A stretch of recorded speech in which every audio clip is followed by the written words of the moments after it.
Hey, anyone want to see a dead body? How about a dead party? Well, Eric Swalwell provided both of those for us yesterday. That's why Cliff's Edge are huge fans of Eric Swalwell. He's one of the Democrats who does almost everything right, everything in a way to fight back against the rising fascism on the right, doesn't cower, isn't afraid, takes them on to their faces. He did it again yesterday, and it was fantastic. What were the three things he did? I mean, look, they're a group of witless sticks who kind of have the intellectual capacity of, say, I don't know, dunking your head in a bidet.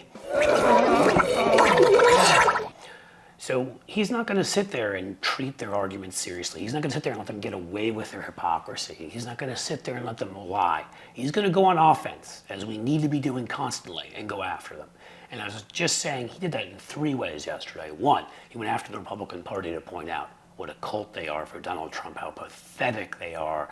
Two, he went after Jim Jordan and will not let Jim Jordan ask anybody anything about subpoenas without reminding people of the fact that he has refused to honor his. He was subpoenaed by the January 6th committee. We'll get to that. Three, ripped the shit out of Matt Gaetz, one of the most hated Republicans, somebody you want to be the face of the Republican Party. So why don't we start with the first clip, because it's fantastic. And guys, I'm starting to think you're in a cult. That is your right, but it's not your responsibility. I promise you that's not what your constituents would want. So if you believe in states' rights, except when a jury in that state convicts your nominee for president, you might be in a cult. If you claim you back the blue but want to defund the police when the police go to your nominee's house to retrieve national security secrets, you might be in a cult.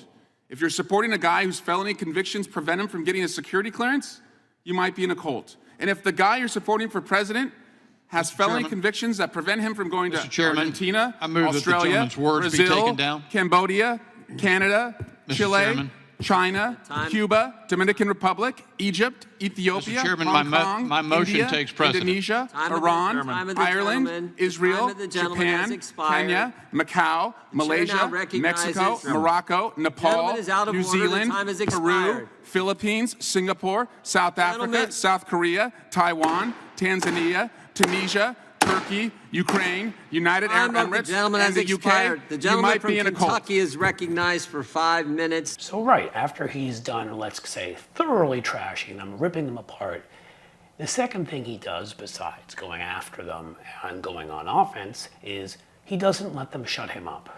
Marjorie Taylor Greene, Jim Jordan, they do this all the time when their time to talk is done. They make sure to get those last remarks in there. You can't unsay something you've said. You can't unring a bell. And he's going to get it in there, that whole list, you know, where it's like Somalia and South Africa and Argentina and, you know, whatever. That long list of countries Trump cannot visit as a felon. That's kind of an important thing for a president to be able to do.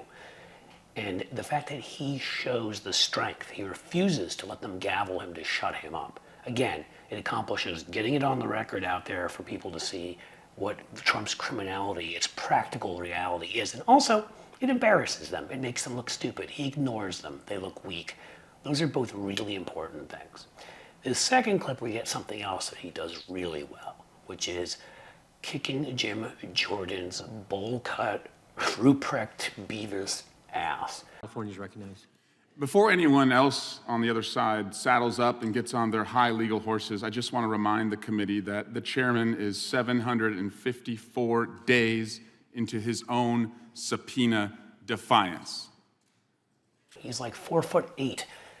Swalwell, it's like he's like this little fly you need to sort of swat away, and it's exactly what Eric Swalwell treats him like. When he tries to bring up subpoenaing a number of folks, Eric Swalwell does the same thing every time, and this is hugely important. Our media and Democrats so often will just say something once, maybe twice, and then just let it go. So what's he gonna do? He's gonna remind you. He's gonna use repetition, and he's gonna use a prop, because again, that's why memes work. People pay attention to interesting things. So one, he reminds you that Jim Jordan is in what is it, 750 days or whatever of his subpoena non-compliance, as in, yeah, he's ignoring the law. He's refused to come in for his January 6th subpoena. How dare you, sir? No one should be listening to him about subpoenas. So Eric Swalwell, of course, shows, or first says, his subpoena non-compliance, and reminds everybody again and again he's a hypocrite, a liar, and has no right to ask that question. Two, he's got this great digital clock on his computer, and he always turns around and shows you. It counts up the number of days, minutes, seconds that Jim Jordan has refused to honor his subpoena. It's a great gimmick. It is a great way to get people to pay attention. Democrats, learn this. Finally, there's Matt Gaetz. And the section where he goes after Matt Gaetz is just chef's kiss. I just want to get this straight. Mr. Gaetz wants the Attorney General to reopen and publicize evidence from an investigation that a Donald Trump-appointed prosecutor closed against President Biden, while at the same time, Mr. Gaetz himself is being protected by the same DOJ policy that is refusing to voluntarily turn over evidence from Mr. Gaetz's sex trafficking investigation. Matt Gaetz wants the DOJ to ignore its policy of not reopening and publicizing cases that are closed, and so that the information can be out there for all of Jim Jordan and Comer and, of course, the Russian spies that feed them their information, as we already know, to use to try to attack Joe Biden. But what Eric Swalwell does is he reminds people, he says, so that's interesting. He's like, so you want to do that with Joe Biden. What about the closed case of the investigation into your alleged sex trafficking?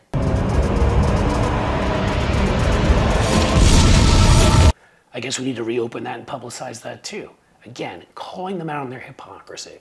But more importantly, making Matt Gaetz and his sex trafficking, alleged, the face of the Republican Party. And again, Swalwell does this day in and day out. He gets the importance of everything that I just said, from being on offense to repetition to using any kinds of gimmicks and means to get people to pay attention, to making the worst elements of the Republican Party the face of the party, to reminding people they're a cult that follows this pathetic leader. These are the things that all Democrats need to do.